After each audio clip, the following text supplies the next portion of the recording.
just by doing that breath, by to bring ourselves back to a present state, just to be able to turn down the distractions that's around us, it allows you to then get clear again on who you authentically are.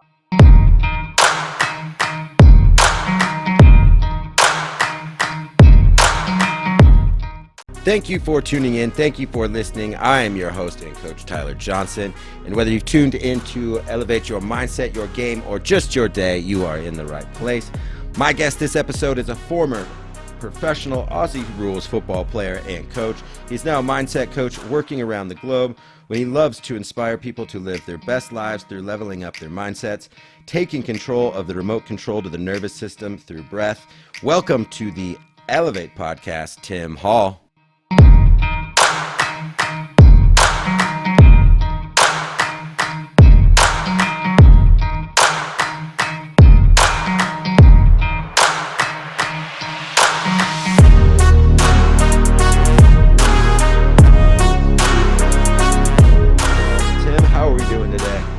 I'm doing fantastic, Tyler. Great to be here with you, my man. Good. Excited to have you. I know you mentioned, I think you're heading back overseas for the holidays here coming up, but glad to catch you while you're still stateside a bit to get you on the podcast, and love just to give our audience a little background on you, just a little bit of, what led you to the work you do now with Tim Hall Pro Minds. Look, so growing up, playing sport, playing Australian rules football, sort of basically from the age of 7, it's always been a big part of my life. I never, ever reached the true heights, the top level back in Australia. I was the level below that. And really, I had the ability, I had the potential, but I didn't have the mindset to do it. And obviously, as a young kid, I wasn't aware of that. I thought I was doing everything I needed to do. But then once sort of my playing career finished, I went into coaching. And I've coached at a high level. I coached a lot of pro athletes in Australian rules football. And I think what I really discovered at that point was, look, maybe I wasn't meant to be an athlete. Maybe my true potential was to be a coach. I love to educate. I love to mentor people and see them grow. And I really found a strong passion in doing that. So I've been coaching now for 12 years, and a lot of it has been in a team aspect side of it.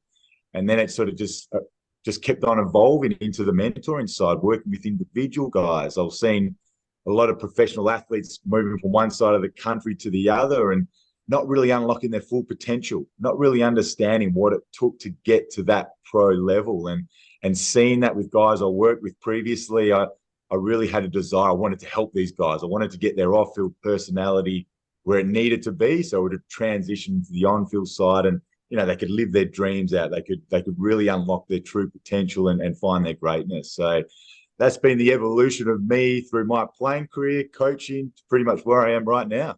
Got it. Love it. And I know in your work to unlock some of these things, I know one of the things, and actually, just my last week, this helped me process some things at least, but I wanted to talk about journaling. I know that's something that you like to talk about as well, but why should athletes do it, and what's the use, and give us the lowdown. So yeah, journaling, look, I've been doing it for 6 years now, and it's changed my life. Like, the direction my life has shifted to how I'm living, how I'm showing up every single day. It comes back to my journaling. And the reason why I think that great shift has happened is because, especially athletes, like, we overthink everything. We're always analyzing. And when we can stay up in our head, it can turn into more of a negative outcome as opposed to clarity and direction in where we want to head.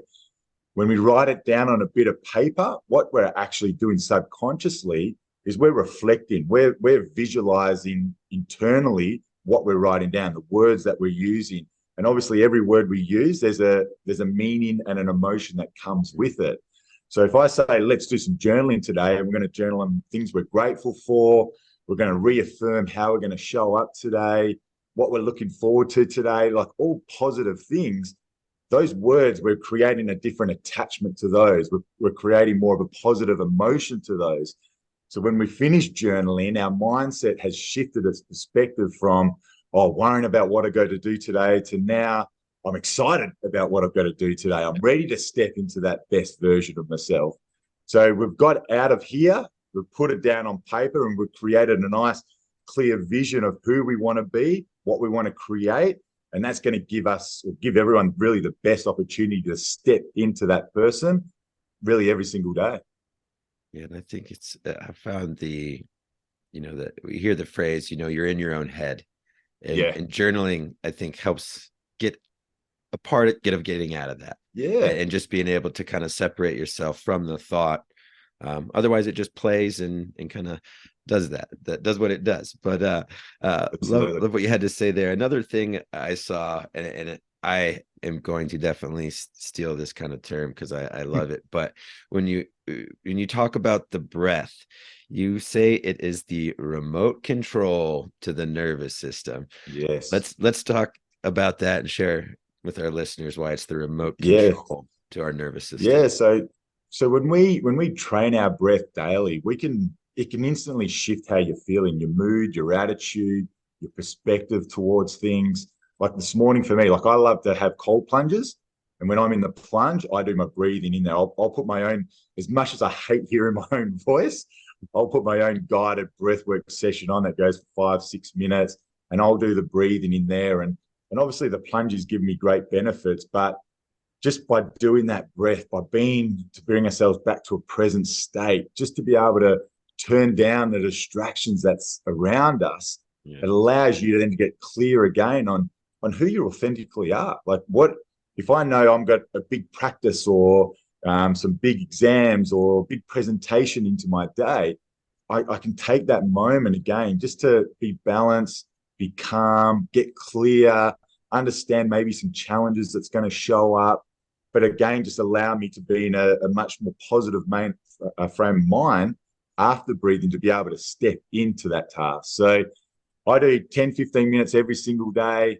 All my clients I work with, like I've got 13-year-old basketballers I'm working with, they're doing the breathing as well. And they notice a huge shift from the mornings when they do it. And if they do miss a morning, they notice they're more on edge. They're more easily triggered. They're just not sort of in that balanced mindset to get the best out of themselves. So 13-year-old kids are starting to recognize how beneficial our breathing can be. So it doesn't matter who you are, what you do, to be able to stop and give yourself 10-15 minutes, be present, to be calm, change that remote control, shift that nervous system to be more present in your day. Your awareness is just going to be leveled up, and how you're going to show up in your day is just going to be totally different by not doing it. You've typical breathing patterns that you got 13-year-olds, right? Like these young kids, and they're like, okay, how do I breathe? What pace? What are there some core patterns that you have kind of people work on, especially kind of in this setting up your day for success example? Yeah, so the ones I always recommend is just a restorative type breath. So that's just an inhale through the nose, a hold, and an exhale. You could do 4 seconds, so 4 seconds inhale, 4 second hold, 4 second exhale. You can do 5, you can do up to 7 seconds, whatever feels comfortable for you.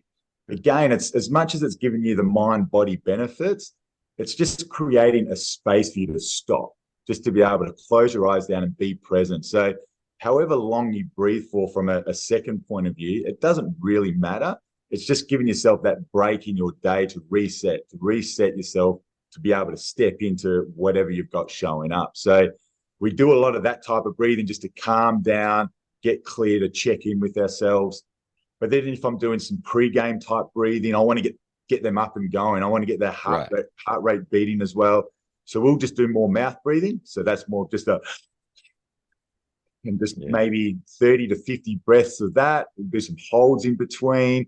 That's when you'll start to really feel some sensations like tingles in your arms. You might feel a little bit lightheaded, but it just gets your heart rate going. It gets you up and about.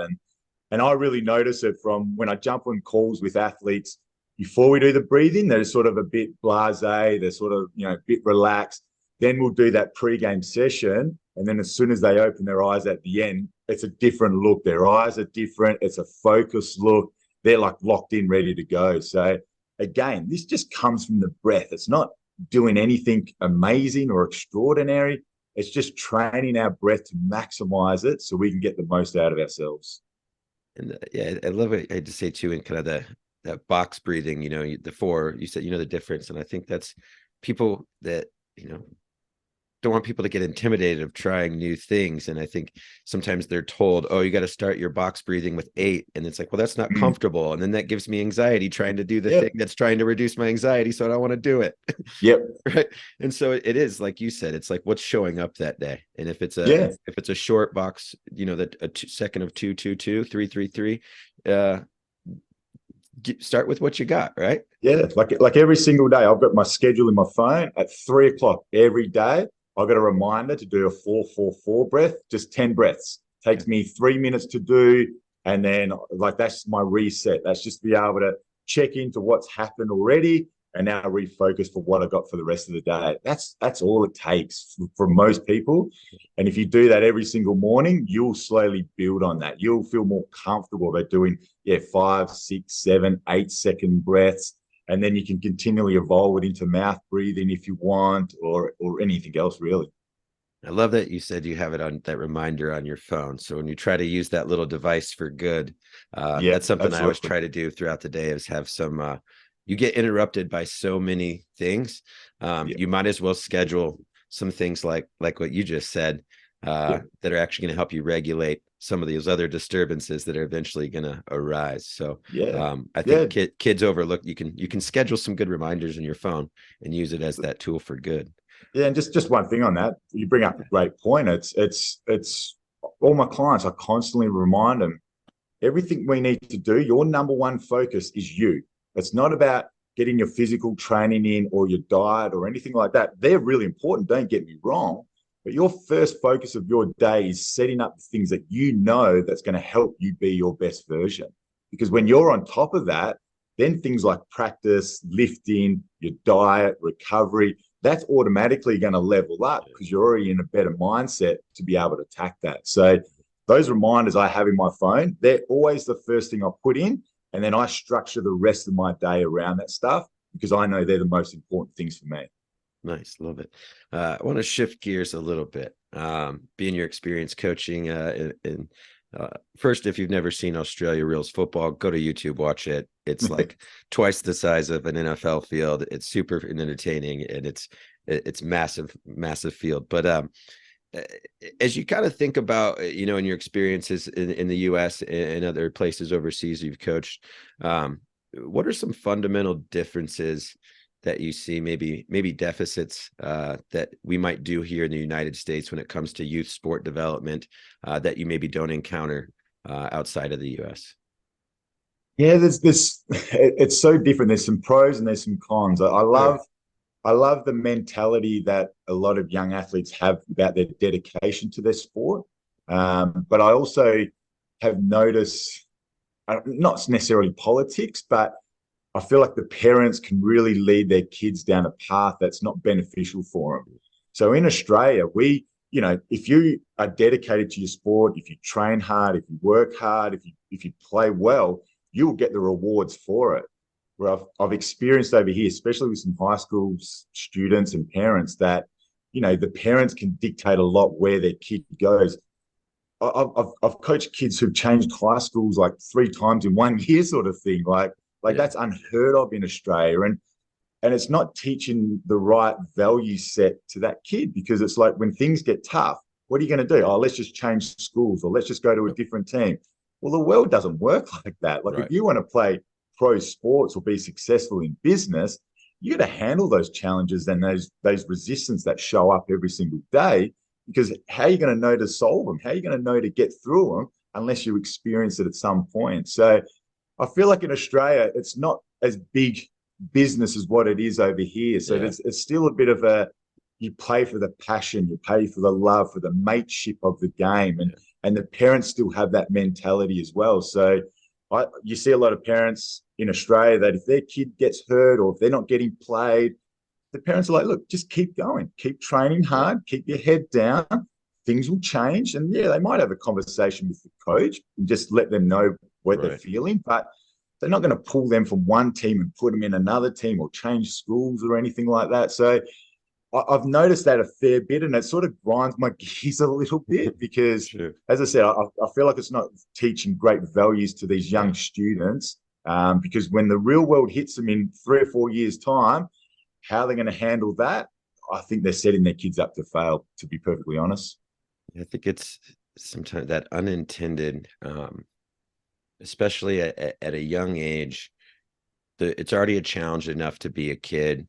And then if they're motivated to be an athlete, to work hard at that and grow and develop, um, and then to change the environment that Mm, they're in to hopefully get a different result faster. yeah. But in changing that environment, you've disrupted the consistency.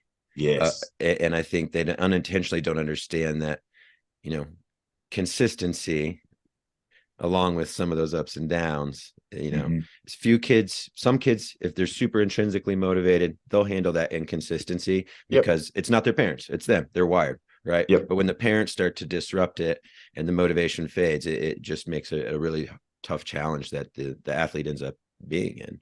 Yeah. And I Especially, think, go yeah, ahead. I was just going to say, I think when I work with a lot of my clients, especially young students, I don't start off by focusing on the on-field side of it. It's about, all right, I want to grow you as an individual first. I want you to be a good human being, because when we can get that foundation right, then whatever shows up from an athletic point of view, from a school point of view, or just being a young person going through hormonal changes, you'll be able to handle it. You'll be able to accept what you face, because you know who you are. You're showing up authentically every single day. So it's a big chunk of what I focus on. And then once I know they get a grasp of that, once we've got some foundations set there, then our conversations start evolving into performance and into other issues and challenges that they're facing in their life. But yeah, let's just make good human beings to begin with, because that's what's going to set them up for life. If, hey, we all know how tough it is to play pro sports, doesn't matter what country you're in. So let's set them up that whatever happens in their life, if we go into business, corporate, whatever, that they're going to have a successful career. It doesn't matter, but it starts with being that off-field personality. Get that where it needs to be. I think getting to that, that core and starting that, I think, talk about, the importance. I think, first let's talk about as an individual, identifying, those foundational core values. And then after that, let's talk about, you know, core values as a team and how they help us. But Yeah. as an individual, working with athletes, how important it is. I think you just talked about building this foundation and identifying those things. About constructing those core values and trying to perform and live in alignment with those. Yeah, so it's probably one of the first things I'll work on with those athletes, because your values give you direction in life. They're really outlining what your strengths are as an individual, but also there's an accountability process that comes with that as well. So everything that I step into my life, whether I succeed or whether it doesn't, or whether I don't get the outcome I desire, I always reflect back on my values. How did I show up in that moment? How did I perform in that moment? That gives me feedback, and it makes me accountable in who I am. So when I do values, we're not just looking at what's your values from an athlete point of view. It's like, what's your values from relationships, from your lifestyle, from performance? Like, we look at all different areas, and all your values need to cross over at some point in all those different, because we can't have 30 different values, because that's just spreading yourself too thin. So we can come down to 5 or 6 values that really cross over all those different areas of your life, then it doesn't matter what situation you turn up in, you're always going to be able to know what your values are, be able to represent yourself and your values. It's giving you a purpose, it's giving you a direction. And when you show up in something that could be a challenge for you, you can always come back to your values and just be that person. Be someone. If your values respect, just be respectful. Respectful not only to yourself, but to the people around you.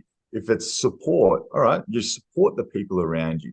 Keep showing up in your values, and nothing's going to go wrong, because you're being that authentic version of yourself. I love it.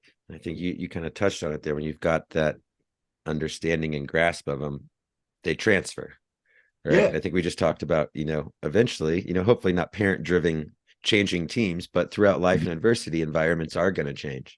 Yeah. And I think that's when it becomes inconsistent. The core values get tested and get Mhm. strengthened. And so love it. So as a team, you got a team, we've got all these individuals, they've got values, they've got goals. How do you see, when it comes to a team, I think especially got different players, different years sometimes, but about using and identifying those core values to bring a team together and perform well. Yeah. Look, we back in Australia, we talk it like it being our DNA. So what's the DNA of our team? And when we come up with values from a team aspect, it's one, yes, all right, we want to make sure again that it's something that aligns to our game plan, it aligns to our leaders, to our teammates, so we know that we're comfortable in that DNA. But really, we judge ourselves on our values by how the outside view us as well. So if our value aspect from a team point of view is like work ethic, so we want to outwork the other team. Well, we want the fans who are watching us to recognize that. They should be able to walk out of the ground and say, man, that team definitely outworked the other team. There's our value right there showing up. So I think with values from a team perspective, yeah, look, it's something I haven't done in a long time. And I know it's probably evolved a hell of a lot since I've last done it. But when you know you've got strong values as a team, again, it's just going to allow the team to stay together through thick and thin. If you lose 3 games in a row, you're not sort of, throwing the game plan out the window and trying to shift everything around. You stick to what your values are as a team. You evolve it, you make minor changes where you need to, and you just got to trust that those value systems that you have will allow the results to shift to go your way. Love it. Tangent question, kind of go back a little bit. I was curious about when you were younger, was there outside of sports or maybe an experience or a job that you had that you reflect back upon that helped you teach you a lesson of maybe hard work or something that you had to do when you were younger? Yeah, absolutely. They're probably the biggest, most momentous moment that's happened in my life. So my mum, she unfortunately passed away when I was 15. She had multiple sclerosis. She was only diagnosed when I was 13, so very early on. So back then they hadn't done a lot of research. So she only survived 2 years. And in that 2 years, her health, she went from walking into a wheelchair into shaking. So we had to feed her, we had to put her to the bed. And I was a 13, 14-year-old kid having to step up and be that person. And, in the moment, it's not, there was no second guessing. It was just this is who I need to be. This is what I need to do. And I showed up every single day and got the job done. But looking back now and reflecting on that moment in my life, yeah, it's something that's really instilled that work ethic inside me. Well, it's instilled, when you're in that discomfort, just to trust it, to keep stepping into it and know that you'll get through that, know that you'll come out stronger on the other side. Because that 2 years of my life, which, as a 13, 14, 15-year-old kid, they're really important years just from a school point of view, whether it's a sport point of view. And I basically lost those years because I spent so much of my time coming home from school, helping look after mum. Dad had his own business. So dad was working like ridiculous hours as well. So those 2 years really sort of built who I am today, built how I see things, how I handle certain situations. So I don't look back in, regret from what happened. Obviously, I'd love to have my mum here, but I look back on it as like, well, that opportunity, that experience that I went through has allowed me to become the person I am today. So I'm going to use that. I'm not going to just throw that out and try and be someone who I'm not. I'm going to use those hardships that I've experienced, those beliefs and values that were curated over that time, and I'm going to be that person and build on that every single day. So that's what I take from those moments in the past. And obviously that one being such a big moment. And every single day, I still think about my mum. I think about those moments in my life, but I use it more as an inspiring type feeling for me that I can be this person because of that experience. That story was way better than the question. Um, thank you for sharing that. No, that's a powerful story, and I think um, I- I'd love to hear for you. And then also I think how did that did it, I guess, help shape any of your purpose and efforts as an athlete? back then, and then did it kind of just adjust how you showed up with your purpose in life and still to today? Yeah, so back then, because life was really crazy, like, we were going through a family situation which you can't prepare for. You don't know how to handle it. It's a day by day thing. And I probably didn't have that support around me as a young kid. Now looking back, that probably needed to help me get through that in a much better way. So yeah, as I said, things like my school, sport, it all suffered because of that moment in my life. I then I when I talk to a lot of my clients about this situation, I say, look, but this is what's allowed me to be that man I am today, like I said before, because those hardships that I went through has created that belief in like what I show up as, how I show up, and that you can do whatever you put your mind to, you can be that person just by accepting what the situation is. So I don't, yeah, it's a tough one. It really has helped me be the person I am today, Yeah. in good and bad ways. Mostly good ways, because like I say, when I do reflect back on anything in my life, I don't reflect back on the negative side of something. I reflect back on the lessons I've learned. I reflect back on how it helped me evolve as an individual. Because for me to grow, I need to connect to stuff like that. I can't keep playing the victim and saying, oh, poor Tim, his mum was unwell.